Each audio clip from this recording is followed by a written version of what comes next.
आज मी बनवते सुका कोलिंब घालून मुळ्याची भाजी। त्यासाठी मुळा आधी मी स्वच्छ धुवून घेतलाय।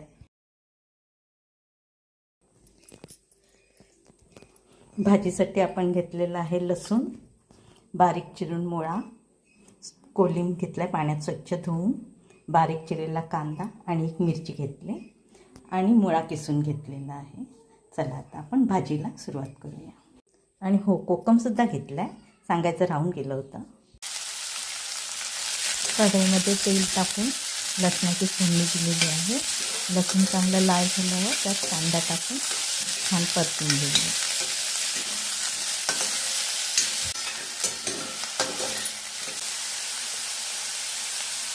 चवीप्रमाणे मीठ। कांद्याला छान रंग आला, कोकम पण मी टाकला आतमध्ये।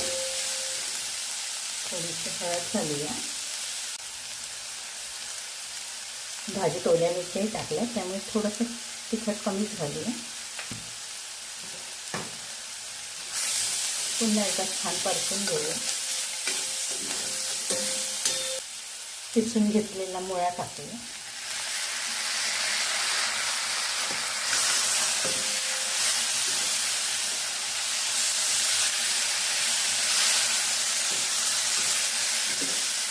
मुळ्याचं पाणी घेतला नाही होत आपण,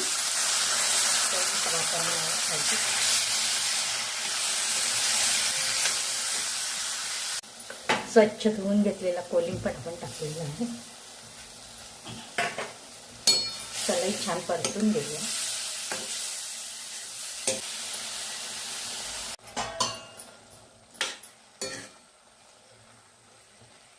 झाकण ठेवून स्लो गॅसवर आपण आता भाजीला शिजू देऊया।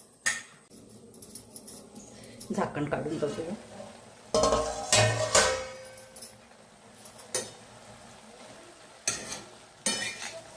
आपली भाजी शिजली, थोडं पाणी आहे ते आपण आटू देऊया। कोकणातल्या या साध्या सोप्या रेसिपी पाहायला तुम्हाला आवडतात का? कमेंटमध्ये नक्की सांगा। आणि हो, आपला चॅनल शेअर करायला, लाईक करायला आणि सबस्क्राईब करायला विसरू नका। सुका कोलिंब घालून मुळ्याची भाजी आपली खाण्यासाठी तयार आहे। रेसिपी कशी वाटली नक्की कमेंटमध्ये सांगा।